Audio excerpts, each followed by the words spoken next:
In this lesson, we're going to cover how to conduct your Agile team meetings using CoSchedule. We're going to focus on two specific types of Agile meetings. The first is the daily Scrum or the morning meeting, the morning stand-up meeting. And the second is a retrospective. So the first is the morning Scrum or the stand-up meeting. This is a daily morning meeting that you will have with your team to discuss current sprint progress. So progress on current sprints and current projects.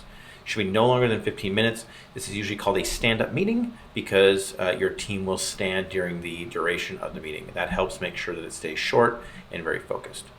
The purpose of this meeting is to answer three questions. What did I do yesterday? What do I plan on doing today? And what's blocking my work? In order to run this meeting, each person on your team will answer those three questions. The purpose here is really just to make sure that we're talking about the work that we're doing and the progress on our sprint on a very regular basis. And the main goal is to make sure that if there's any blockers or things that are preventing us from getting work done, that we're surfacing them and finding them easily. We're going to use the CoSchedule team tab to help us direct and conduct these meetings. And I'll show you how to do that now. Okay, you can find the team tab simply here by just navigating to it from the top menu or from your sidebar. And this is a kind of just the default view that you're going to see. And what this is just a view of your production calendar sorted and focused by team member. So we're taking a look here at all the people on my team. We're familiar with some of these folks from earlier lessons. And we're taking a look at what their tasks and project distribution is right now. So this is a great view, one for you just to kind of understand what your team resources are, who's working on what, who has open gaps or openings in their schedule, as well as just an opportunity for you to keep on an eye on some of those types of things that are going on, such as tasks that do not have an assigned due date. In your morning scrums, it's always a good idea to take some of those things and move them to dates on the calendar, as well as keep an eye on tasks that have fallen past due. Who's running behind, how is that going to affect your sprints, and what types of things do you need to be looking at right now during your morning retro in order to get those things back on track. So the way you want to use this is just kind of focus in on yesterday. In this case, that would be the 19th. These were the things that were supposed to have been completed yesterday. Some of them were not. Some of them were. So this is a good opportunity in our morning meeting to discuss what happened, what the deal is with some of these tasks that have not been done, how we want to handle that going forward.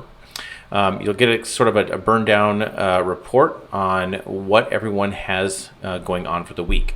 So we're actually looking, seeing that Gary Designer had one task scheduled for this week. He completed one task, which means that he is 100% on track.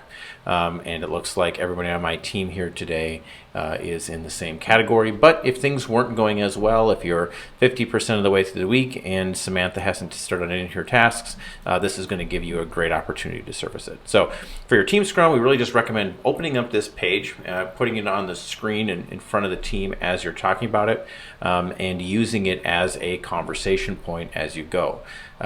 As things need to be adjusted, you can pick those tasks up, those projects up, move them around, adjust them, and make adaptations to those due dates on the fly using the team tab. The second type of Agile meeting that we're going to cover in this lesson are sprint retrospectives. These are meetings that are conducted at the end of a sprint for the team to reflect on how the sprint went and then what could be improved upon in the future.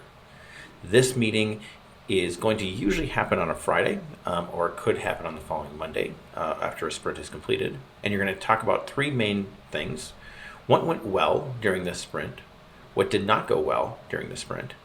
And what do we need to do in order to have a happy future? Or what do we need to do in order to make our sprints and our project process better next time? This is a very process-focused meeting. You should be using this time primarily to talk about the process, how things went, and how you want to adjust it in the future. One way that CoSchedule can help you run these meetings is going to be with our team performance report, which will give you a lot of vital data on how good of a job your team is doing within the sprint and how you can improve things. So we'll do a quick demo of that now. So taking a look at the major video project that we were working on earlier, we're able to see the tasks that we were completing, as well as the progress that has been made on those tasks. We'll complete these last few things so that we're taking a look at a project that's been 100% done and complete. Now, once this project is done, we're going to be discussing it at our weekly retro meeting. And something you'll probably want to bring up is going to be found in CoSchedule Analytics, and it's called the Team Performance Report. This is going to give you kind of a summary based on a date range of all of the activity that's been happening on your calendar in terms of tasks and team performance. So this is going to give you an overview of how good of a job your team is doing of keeping tasks completed on time and completing projects. So there's two ways to use this team performance report. One is just take a look at the active week. And we can take a look at our task history over that time. Number of tasks completed, number of tasks that were completed but were completed past due, and then number of tasks that are currently outstanding and overdue.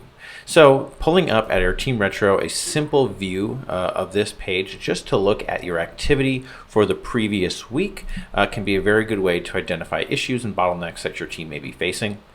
We can get additional breakdown of how each team member is performing and where you may need to address expectations or just how sprints and projects are being structured.